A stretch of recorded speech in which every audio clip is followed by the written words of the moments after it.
It's that time again. We are doing February diverse reads. These are new books that are coming out in the realm of speculative fiction that feature diverse voices and diverse characters. And speculative fiction includes science fiction, fantasy, horror, anything that doesn't just quite fit into maybe other genres usually goes into speculative fiction. I'm gonna start with the TLDR for each one and then we'll get into it a little further. So this February we have a nice combination of things. First up is Maria the Wanted by V. Castro.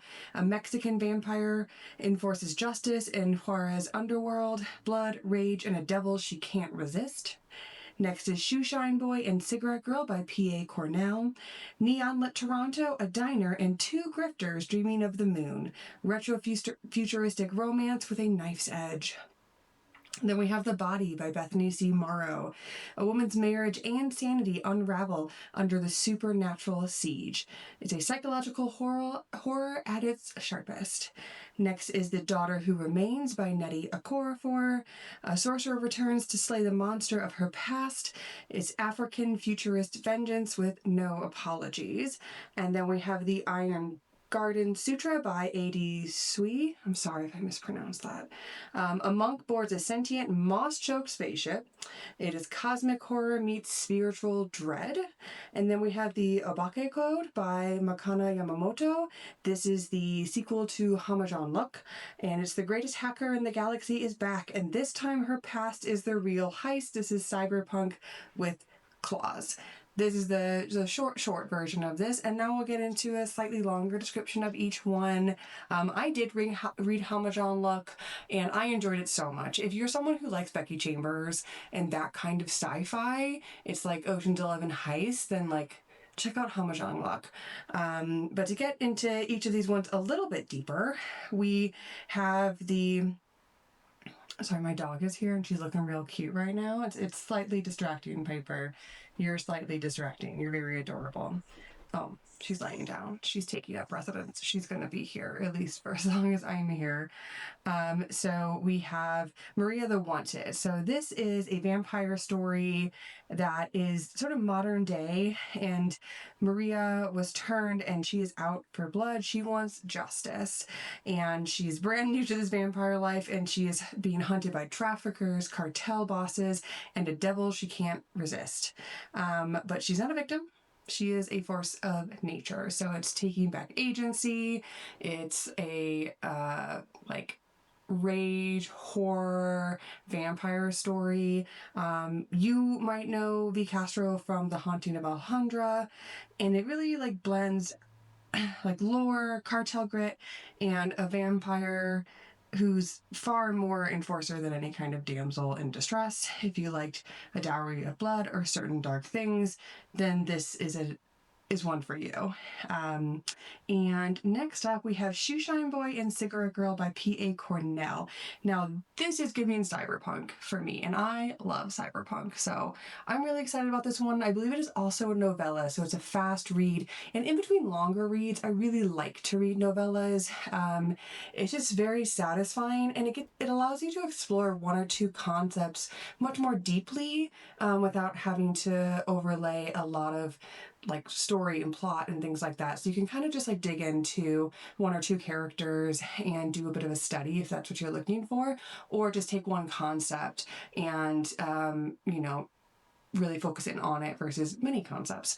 But with Shoeshine Boy and Cigarette Girl, this is like neon and nostalgia. It's giving kind of like Pulp Fiction meets romance. I don't know if that's true, but that's kind of how it feels.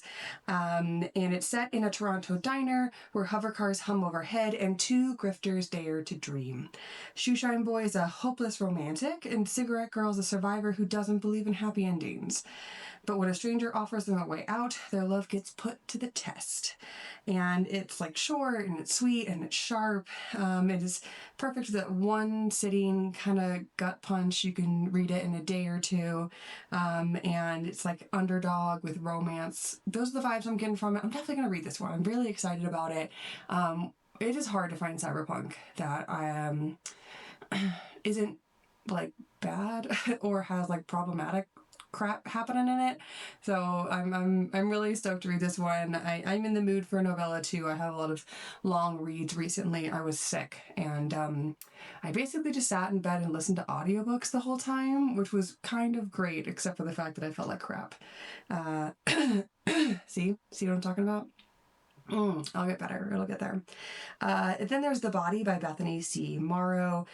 This is horror. It's psychological horror. It's visceral. It really sounds like it's like what's true and what's false, what's in your head and what's actually happening. And Mavis is a woman unraveling, haunted by her cult upbringing, gaslit by her marriage, and now targeted by something supernatural.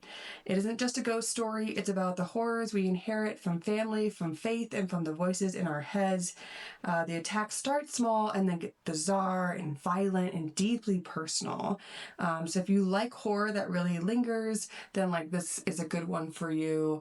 Would definitely check it out. It sounds like, especially I really am interested in the like religious aspects and the cult upbringing.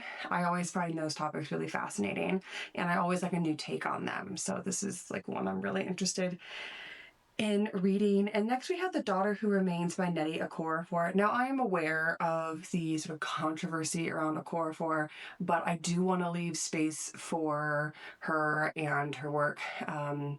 You know, it was unfortunate what she said, and I do, however, want to leave some space for people to do better, and so I'm gonna include it, but, you know, do what you will with it.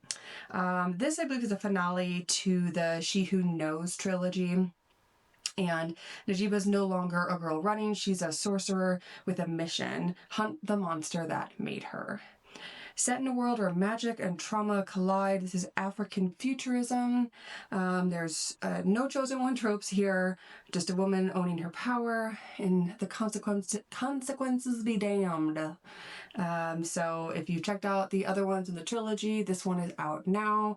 And next we have The Iron Garden Sutra by A.D. Sui. Okay, I'm really sorry if I'm mispronouncing that name, but I'm super excited about this one. This is a definite yes, I'm gonna read this. Again, it's so, sci-fi is hard. It is hard to get, especially ones that you really like, ones that offer you something a little bit different. And this one feels like you're getting this organic kind of combination with a more psychological sci-fi. So it's a monk and a sentient spaceship. It's cosmic horror that'll mess you up. Vessel Iris is used to guiding souls into the infinity light, but the Council of Nicatia isn't like other dead ships. The thing is alive. It's carpeted in moss, humming with something older than humanity, and hunting the crew. Iris's AI might be their only hope if whatever on board lets them live. It's like, it's giving me Annihilation meets Solaris, but I feel like there's quite a lot of existential dread in this. This has its like philosophical sci-fi that, you know, like my dad really enjoys philosophical sci-fi. Anything that really makes you think about what it means to be alive and society and things like that. And I love the organic nature of this. I love anything that gets like that, that makes it feel like you're just getting your toes in the dirt, and then it has creeping, crawling aspect to it. So like I'm definitely gonna read this one. This is probably top of my list. And then last was The Obaka Code by Makana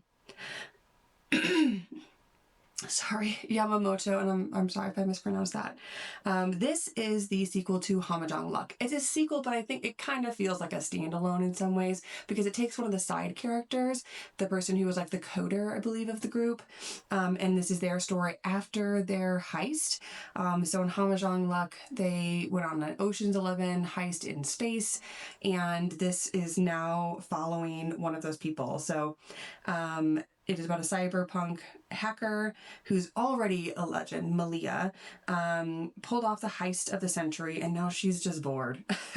Until she pisses off the wrong gang and gets dragged into a job where the real enemy is her past. This is, again, Ocean's 11 in space, and there's betrayal, and the protagonist who's done playing nice.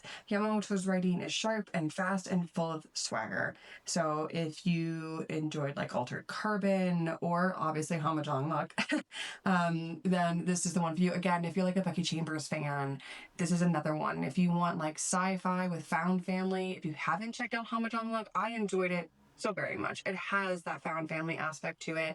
It has a very diverse cast, and it sounds like this next one is the same. So also this is another one I'm definitely gonna read. I just love sci-fi, and when it comes out, I just have to read it.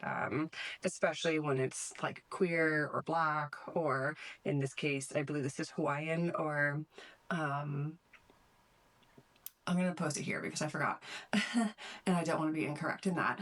But it really, it takes what is a very common genre and kind of turns it on its head and applies different lore and culture to something that's already very interesting, and gives it a new spin that actually feels new, isn't just the same thing over and over again. But yeah, those are our diverse reads for February in 2026. These all come out in February. If you like this kind of stuff, please follow me on the apps. Give me a thumbs up or whatever. And I'll do this every month as long as I'm not getting over a cold again. But yeah, let me know if you've read any of these, if you want to read any of these, if you want to discuss any of them, because I love discussing books. It is like my favorite thing to do. Thanks, and see y'all later.